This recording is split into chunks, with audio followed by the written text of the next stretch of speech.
I first applied, I definitely didn't think I'd get in. I had a couple of friends that have applied and have been on wait lists for years. But I didn't want to get my hopes up thinking I'd get a letter saying like you didn't get in, or, you know, I didn't know what happens if they saw a girl name on the application, if they'd be like, oh, you know, it's a girl, like, we have like bigger guys that are like in the military, or we'll get them instead because they'll be better. Anything for me? No, I just got one kid's badge doesn't work. Okay. None of their badges activated until 7 o'clock this morning, so they had to give me keys last night. Gotcha. Hey. You are? Nick. Okay, and you're going to be in room 113. Okay, thank you. So I was extremely nervous. I just wanted to be left alone. I didn't want to make any friends that day, which sounds bad, but I just wanted to focus. I walked in, I believe I sat on one of the chairs at like one of the tables. I didn't know anyone's intentions. Maybe like they're like, let's get to know the smallest girl, and then we can like see if we can just like get her out and like just push her out. So I was just like, nope. So I was stiff as a board, not approachable at all. So everybody's here. It's all 30 of you. Everyone's in uniform. So our classroom for the program is going to be in the dry lab, which is down in the basement. A few of you know where it is. Al, do you remember where it is? Okay, it's your job to get them there, lined up in twos. Make sure you have your books and ready to go, okay? The only person I have is Bridge. Your ID is not working, correct? Yes, sir. Okay. Everybody else, check your ID on this door, the dorm, the access hallway, and your room before we leave, okay? Okay. Got that done, we'll see you over there. Got to go. Can you let me mark the books?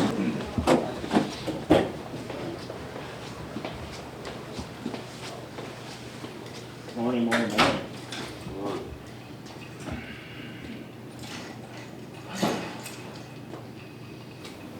Should we dance or something? I pictured it being hard. I definitely pictured it. I pictured it being more maybe military-based, more like, I don't know, being yelled at, people following you in the building, screaming in your face, like making you do push-ups if you screwed up. And that did not excite me at all, but it's what I've always wanted, so I figured if that's what it was, that's what it was. So I went in thinking it was going to be a lot worse than it was. It was definitely hard. It's not like easy and like you do something good, they're like, high five, good job. I mean, it was nothing like that. It was like, you obviously have to do the job. I mean, if we go in a building and everything hits the fan, like you have to be able to do your job. You learn on the first day.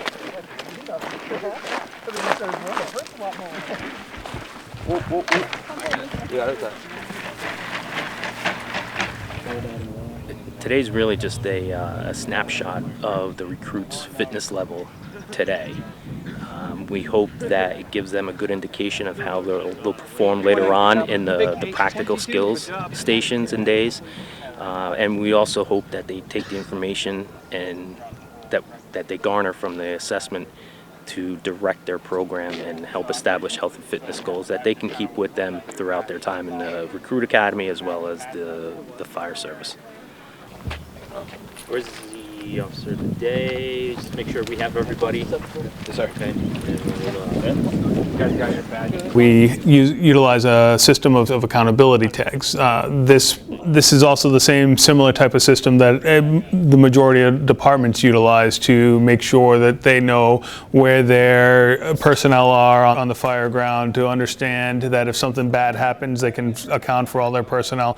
It's an important part of being in the fire service is understanding accountability and assignment, and if a firefighter goes off and does something on their own, we call that freelancing, and we don't want that, so we have this accountability system in place. For the max test, all right, 1.5 mile run, all you need is your ending time, all right? When you come around to start your last lap, we need to hear you say last name, last lap. It gives us that little red flag to look for you when you come around, okay? Yell your name as well, okay? So I know how to, where to track the time. Jokey? Yeah. Is that your last name? Is that how you say it? Yep. Okay. Jokey, Bridge, Davin. Oh, I screwed up. What's my first name? Yeah, I put my first name. All right. Well, if you hear some part of your name, you're in the first. I asked it, are we all present and accounted for? And he was like, yep, Figure it out. everybody's here. So I took a quick head count, and I'm like, nope, you're missing one. 631. We have put everybody in squads and an officer of the day for a reason. So when you got here, the squad leader should have, or the officer of the day should have asked all the squad leaders if everybody was here. Right now, there's 29 of you here, and you're missing one of your members. It's not a good way to start this program.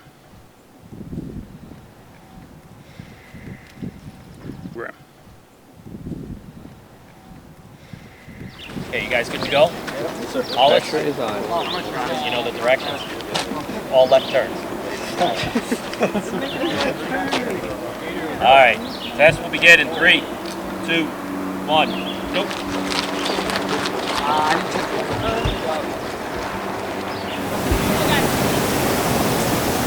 Oh, come on. All right. Go.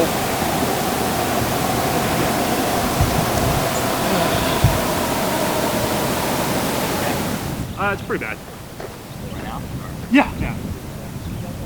Okay. I have no idea what's going on. Yeah, that's what it feels like, kind of the opposite. Arrested for 2 weeks. And my form of questioning that particular person was not to be an ass, but to stress him out and see if he was going to rise or sink to a simple stress level of, hey, I couldn't find somebody. So the first thing I would do is I'd ask if any of the squad leaders are here and if their squads are here. Start small and then work bigger. I am Ray. My squad's up. Ray? C. Your squad's all good? Squad C. Is your squad all I here? found this out during the first part of the class, so. Okay. No, it hurts like hell, but it's going to work.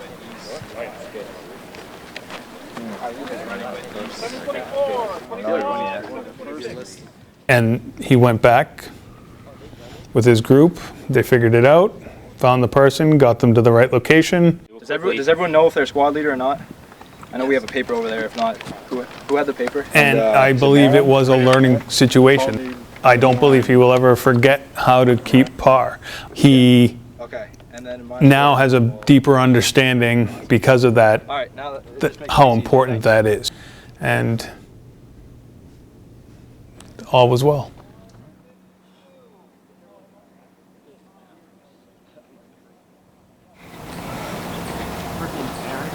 Mary, or James. I wrote my first name. Oh, James. Yep.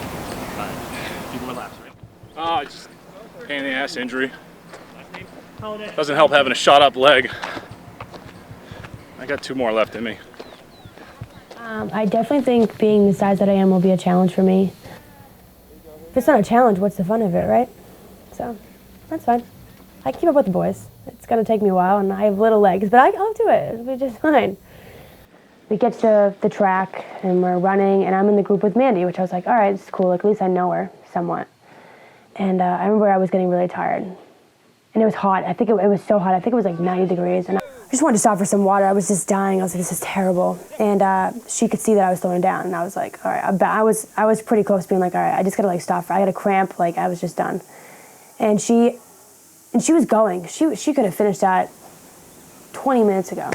And she stopped, waited for me to catch up to her, and ran at my speed, which was grandma's speed with a cane. That's my speed. Like I was like, oh my God, I need water now. All the way through. Let's go. There you go. 51.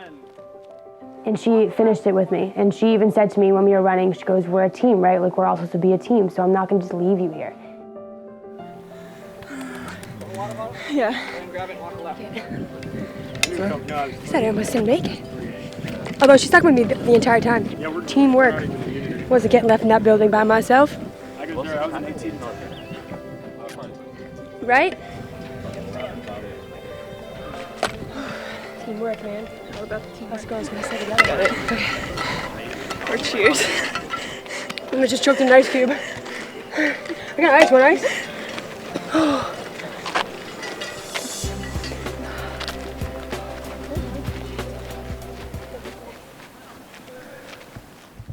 here at the Fire Academy. This will be my 13th year here. Prior to that, I worked full-time for the town of Milford on the ambulance service. And my job here is that it's twofold. I'm in charge of the education technology group that makes all of the online resources, the online learning platform, and then I also teach in the recruit schools and in some of our EMS programs that we have here.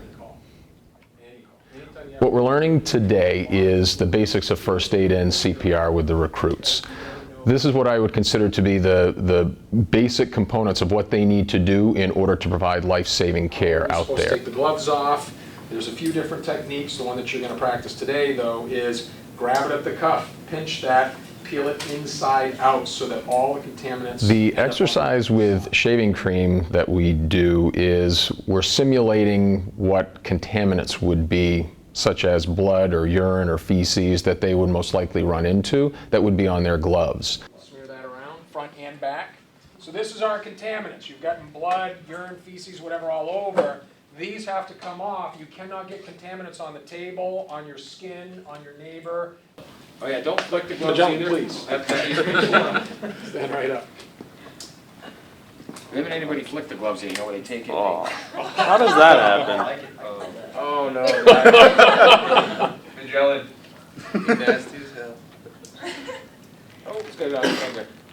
Oh, yes. Yeah. Oh. That did not work out. Stay away from him. He's cold. You know how to The tourniquet portion of the program, we try and mimic other national programs that are out there, such as Stop the Bleed. So our main focus is how do they properly put the tourniquets on? Do they tighten the tourniquets properly?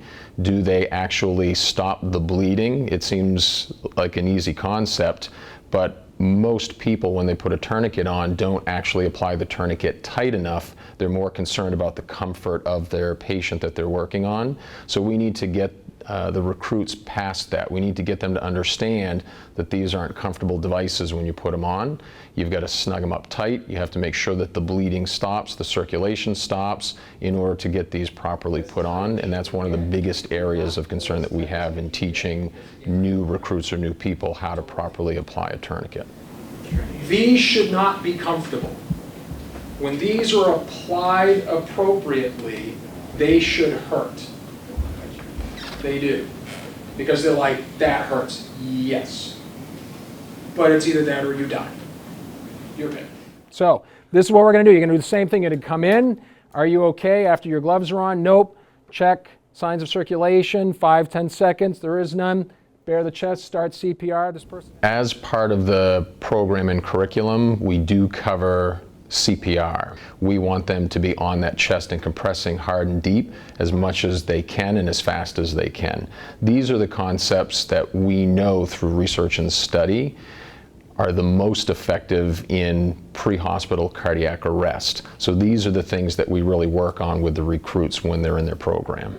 If someone brings to my attention, or I see on my own that one of the students is struggling, that they're not really comprehending the skill or the concepts, or they don't have it exactly right, my job is to go over and to offer positive reinforcement and positive correction. You've got your eyes. Going. Yep, You're that's right? just right. Okay, I just want to make sure. The problem probably was just wasn't tilted back far enough. If I can get the students to do the skills 100% correct in class, I know that they will do it right when they get out there. And depending on what statistics that you look at, we know that when these students get out into the field and they start working within their chosen career and profession, anywhere from 75 to 78% of the total call volume that these kids are going to work on are going to be medical in nature. We've done a great job with fire prevention, fire protection, fire education, but what we have not done as a society, a great job in doing injury prevention and education and dietary needs. And so medical continues to be on the rise and to be the largest part of any firefighter's job description to date. Next on First Alarm.